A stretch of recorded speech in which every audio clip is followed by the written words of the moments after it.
Hi, lovely people. How are you today? My name is Dreya. I'm with Platinum Black Services, and today I just wanted to go over a quick tip on naming your corporation the right way. So, just in case you are in this part of your journey in starting a business, I just want to help you kind of go through this little hump because if you do not name your corporation the right way, you can face the state rejecting your articles of incorporation and then you'll have to start that process all over again. So I want to save you some time in doing this step the right way. And I have a client right now who is starting a business now. They don't want to go back to work. I don't blame them. We've had a year home, working from home during COVID. And, the new norm is starting to set in where a lot of people just want to work for themselves. They don't want to go back to an office and work for an employee and punch a clock in. Who can blame them? I'm one of them. So let's jump right into it. So, again, a quick introduction. My name is Dreya. Hey, I'm with Platinum Black Services. I have been running this company for the past, I want to say 15, 20 years. Started off doing bookkeeping for various clients in various industries. And then I wanted to kind of help out people on a more larger scale in starting a business. That's my passion. That's what I like to do, including I've owned a couple of other businesses in the past. And again, my mission is to help you start a business quickly and find profitable income streams because that's what it's about. You want to support yourself, you want to be happy, and you want to get your time back. All right. So my goal today is to help you do three things. And that is to help you name your corporation appropriately according to the state regulations. Each state has its own rules and requirements to follow. To learn where to go online in order to see if your business name is available to use within your state. And last, how, to do a business name search within your state. Now, as we go on, I first want to stop and do a pause and go over kill some myths about starting a corporation because I'm pretty sure a lot of you have weighed the options of starting an LLC versus a corporation. And either one, to be honest, is great to do. My only thing is an LLC is basically considered a disregarded entity in the eyes of the federal government. It's not a bad thing, but there are just some tax advantages and things that you don't get to have as an LLC versus a corporation unless you started an LLC and claimed to be a corporation or to be treated and taxed as a corporation, which I don't know. To me, it sounds kind of silly. You might as well just go ahead and be a corporation. That's just my personal opinion. But again, there's no right or wrong reason, and it still works out in the end, depending on, what you do and what you choose. So the first myth killer is you don't need, you might think you need a lot of money, but you don't need a lot of money to start a corporation. Not at all. The key thing, though, to starting a corporation is you just got to be very organized, especially from the beginning. So you're going to have corporate documents like articles of incorporation, your bylaws, and shareholders agreements, things like that. You want to just be very, very organized with those. Those are so important for tax season, tax time. And, hopefully you're not audited, but in case you are, you want to have those forms on hand and in order. Your books, your bookkeeping, your financial statements. My suggestion, I strongly recommend soon as you open up a business checking account or savings account or both, also run to your store or go online on Amazon and buy QuickBooks because the first dollar that you deposit into your bank it needs to be recorded, and then going forward it needs to be maintained. You have to track every single dollar that goes in and out of your business, and you don't want to wait until the last minute to kind of scramble around and get things in order, but it's just essential to make sure that you have everything in order, and then of course collect all your statements and keep those filed away. The goal is, or the requirement is to keep things on file for 7 years, at least 7 years. And then receipts. And of course, that's where your tax deductions come in. You want to make sure that you're saving a receipt for any and every expense business related and that qualifies as a tax deduction for your business. The next myth killer is you are not required to pay dividends. I think a lot of people decide to go the LLC route is because if I go the corporation route, oh, I'll be taxed twice. And that's not true because corporations, yes, they do pay dividends, but they're not required to pay dividends. That's just an incentive, which is used to kind of keep shareholders investing, pouring capital into the company, keeping it going. And by that time, if you're looking to pay dividends, by then you should have a really good CPA or CPA firm that's helping you through that process and knowing, how to be taxed and how to, get some benefits and kind of save you on that. And then the last myth killer is, oh, you have to be this, you shouldn't start a corporation unless you're, at the level of a Fortune 500 company. Again, that's not true. Every Fortune 500 company is doing the exact same thing that you're doing when you're starting your corporation. Don't let that intimidate you because you don't have to be a big name, a big brand right off, from jump.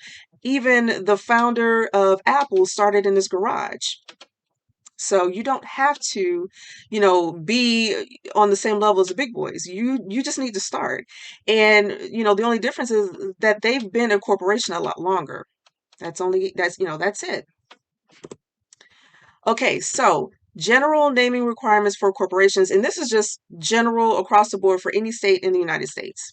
And that is you cannot use words that may mislead the public into thinking that the company that you're forming is formed other than for the purpose or the purpose listed or stated on your articles of incorporation. And there's about 4 rules to go over that goes into more detail about that. But just in general, you cannot start a business and list on your articles of incorporation that, hey, my business is like a professional commercial cleaning services. And then the next day you want to start a restaurant and use the same name. Nope, that's not going to fly. That's not going to work. All right, so the first rule in naming your corporation, you cannot imply that your corporation is a government entity, financial institution, or any other agency regulated by law without authorization. I'm sorry. So there are restricted words in general that you cannot use, such as bank, savings. You cannot say that your corporation is a trust or insurance company, a credit union, cooperative, etc. You just have to, go and read the forms for filing out a business for your articles of incorporation, and it'll give you a list of names that are restricted. But this is pretty much the general rule. Unless you are authorized and given permission to claim that your business is or one of these things, you cannot use that and you will be denied. Your application will be denied. All right, rule number 2, you cannot imply that your business offers professional services, which requires appropriate licensing by the state. So restricted words like CPA, engineer, attorney, things like that. You cannot say that you offer professional services as a certified public accountant, engineer, attorney, so on and so forth, if you are not licensed. Point blank, period. You cannot do that. That's illegal. And third rule, and we're going to expand the third rule a little bit more, which is you must use words that are distinguishable and not the same as or deceptively similar from another business name. Okay, so basically there are just rules in place that say if someone has this name already registered, you cannot register under that same name or something similar or close to it, which will again confuse the public into thinking that you are a different company or something of that nature where it confuses the public and they don't know who is who. In the state as well. All right, so good example. You cannot use punctuation, contractions, or abbreviations. They do not distinguish one name from another. And we're going to go through 6 quick examples. As you can see, example number 1, night and day is not distinguishable from night and the symbol day. It's just not. Number 2, Hill Supermarket is not distinguishable from Hills with apostrophe S supermarket. Still very, very similar, very close. Number 3, play, kind of like an abbreviation, P.L.A.Y. Inc. is not distinguishable from just saying the word play, Inc. Number 4, barnstormers is not distinguishable, from barnstormers with barn-stormers. Same thing. The state will not approve that name for you. Number 5, do not stop ink is not distinguishable from don't stop ink. Again, we're using that contraction from do not to don't. They're not going to accept it. It looks too similar. And last, Mr. Coffee, where you're spelling Mr. Mister LLC, it's not distinguishable from Mr. if you use the abbreviation or the prefix Mr. Mr. Period coffee. Again, it's too similar. They're not going to allow that and let you form a corporation under that name. Okay, another example is the use of an article such as the, a, or an, or such as and, but, or does not distinguish the name from another, nor does changing the entity's designation. So the first one, the first example, the big company, is not distinguishable if you want to use a big company. See, you cannot interchange the with a. It's not acceptable. And then as far as the entity's designation, and we'll go into that a little bit more, where it says Barnstormers LTD, which is an abbreviation for limited, is not distinguishable from the Barnstormers company, or CO dot, which is an abbreviation for company. They will not allow you to register under that.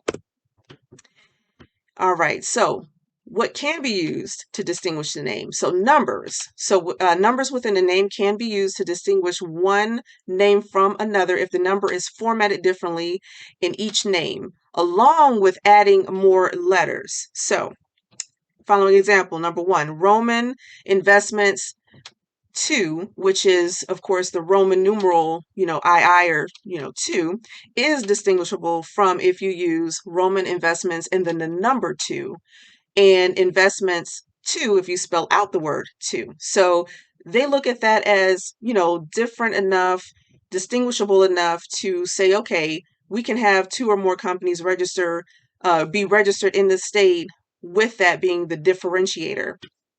And then number 2, a plumbing is distinguishable between AA plumbing. So you just add another letter. Again, another example with the third example is ABC is distinguishable from AABC, ABBC, ABCC, ABCD, and AABBCC. They're all distinguishable from one another, and the state will allow you to register under those names. And also, reversing words or using a variation of the spelling can also be used to distinguish one name from another. So first example, energy first.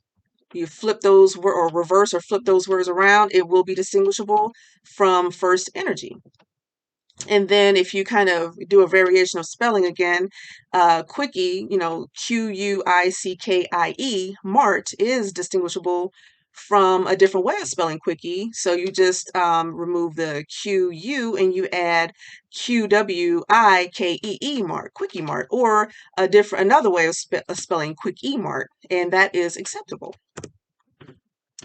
All right, we're still on rule number 3, and just to wrap that up, a foreign language. If you use a foreign language name, that will not conflict with the English translation. It usually does not. For example, la flor, meaning the flower, when translated into English, that's fine. So you have one language that says the floor as la flor, and it can be registered and acceptable within the state because it's not the exact same word or spelling as the flower.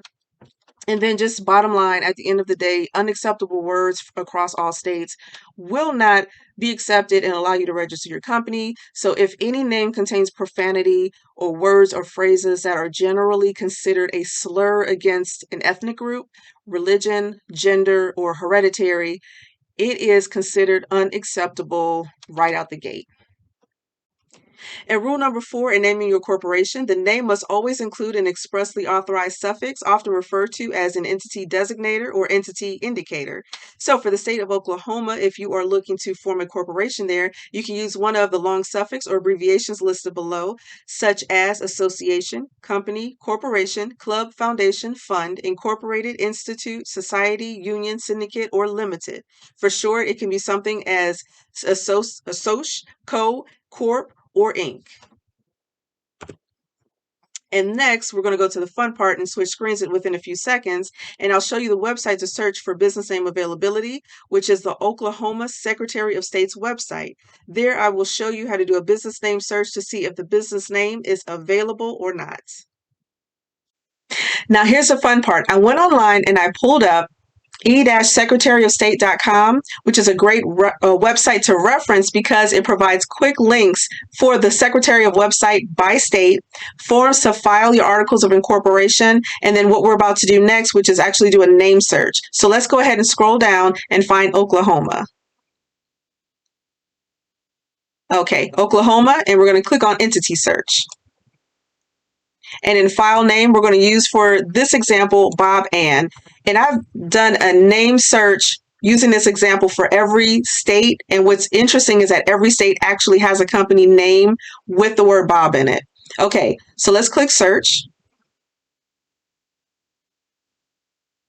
Here are our results.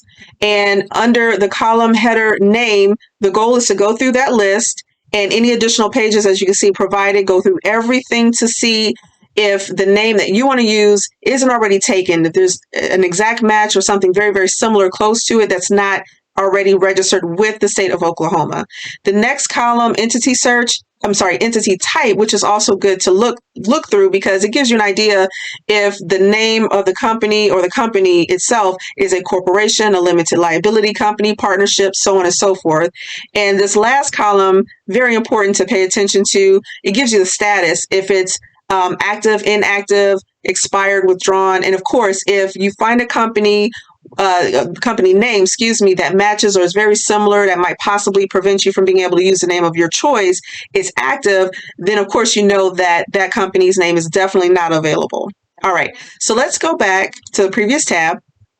Now, let's say that your business name is available. So now you have two options. You can either, one, register the name or reserve the name with the state. And what that does is it places a temporary hold on it for you to use and hold until you're ready to file your articles of incorporation. And that temporary period lasts between 90 to 120 days, give or take, depending on the state rules. So you'll have to read the application and it'll tell you the exact term for how long it'll hold the name for you. Or you can bypass reserving the name and actually file your articles of incorporation and be registered with the state. Okay, so I'll show you how to do that. So let's go back to the screen under Oklahoma and we're going to click on Forms. All right, so option one was to reserve the name. So let's do that first. So we're going to click on this arrow right here where it says additional business forms. Okay, and expands. And what you want to select is name reservation. Again, it'll place a temporary hold on the business name until you're ready to file the articles of incorporation. So you have two options, and the fee is pretty low. It's $10. So the option to file online or fill out the PDF form, print it off, and submit it with the state with the fee, and they'll hold the name that you want to reserve for that time period until you're ready to file the articles of incorporation, and you're good to go on that end. Okay. Now, again, let's say you don't want to reserve the name, but you're ready to file the articles of incorporation. I'll show you that the right application to fill out for that particular situation. Okay, so we're going to scroll back up. Now, you have two options. It's either corporations domestic or corporations foreign, or the proper term is domestic corporation or foreign corporation. So what's the difference? I'll explain it to you. A domestic corporation is basically a corporation that has a primary location or address within the state of Oklahoma. Therefore, you're considered a domestic corporation. That's where you're originally formed. Now, if you are a foreign corporation, you fit under the category of where you've already established the corporation outside of Oklahoma, so it already exists. So maybe you've established a company in like California, New York, Georgia, but now you want to have a presence and an address within Oklahoma to be able to transact business legally, to conduct business. Okay, in that particular situation, you are considered a foreign corporation. Okay. So if we click on the arrow for corporations domestic, it'll provide you with a list of forms, but you really want to select the first one, which is Certificate of Incorporation for Profit. And here is the fee. It tells you what the fee is. You have an option to file the application either online or PDF. You can print it off, complete it, attach the fee, submit it to the Secretary of State. They'll register your business as a domestic corporation, and then you're good to go. And then back to the other option, which is the foreign corporation. Click on the arrow for the drop down list. And for this particular situation, you're selecting certificate of qualification. Here's the fee. Again, you have two options, online or PDF. And what you'll do is you'll complete the application, attach the fee, submit it to the Secretary of State. They'll register your business, and then you'll be good to go. All right, guys, I want to thank you for your time. I'm glad that I was able to help you. So by the end of this video, you should now know the requirements of naming your corporation by state. You should also know where to find the website, the Secretary of website for your state in order to do a business name search, and also how to do the name search. And the next step would be to also either reserve the name or to go ahead and file the articles of incorporation. In closing, I just want to suggest, checking out my website. If you go to platinumblackservices.com, I greatly appreciate it. I have some more tools and tips to provide for you. If you scroll down, I have some free stuff. Check out the free stuff. Items such as 7 things you need to maintain your corporate veil protection is a free webinar. Another free webinar, 9 legal corporate documents every corporation must have on hand. Also, a quick and dirty guide to corporation filing requirements is a free ebook. And last, a fill-in-the-blank business plan guide. If you don't have a business plan already, it's good to go ahead and grab that as you're forming your corporation with the state, filing the forms and getting established. All of this is free. Now, next, I also want to let you know that I have 2 kits that are all-inclusive, and it will help you meet specific goals in your journey as you're establishing your corporation within the state that you choose. And the first one is the quick business kickoff, the Incorporator starter kit. And it's just a couple of files for $10. You get some really good checklists and files and forms to fill out that will help you cross all your T's and dot all your I's in the beginning stages of forming your corporation. If you need more information, more in-depth starter kit that also provides your articles of incorporation, your corporate bylaws, shareholders agreements, shareholder certificate, dissolution forms. I have a really great comprehensive package. It's professional. The forms are in Word and PDF, so you can immediately download them, customize them, add your logo, and use them as needed and fill in the information that is customized to your situation. Down here, it's the corporate formation starter kit for the state of, and you just select whatever state that you're in. Right now, I have a special offer. It's if you use the code START NOW, you'll get $60 off. Currently, a kit is $99. You receive over 150 forms. Again, they're all downloadable and easy and quick to use. But right now, with $60 off, I'm giving you a discount of $39. And you can get started right away. So I hope you enjoyed this video. I hope that you've learned what you needed to learn or what needed to know in order to do a business name search for your corporation, and also how to reserve the name or to go ahead and file the articles of incorporation, depending on if you are a domestic corporation or foreign corporation. Thanks again for watching, and I'll talk to you soon.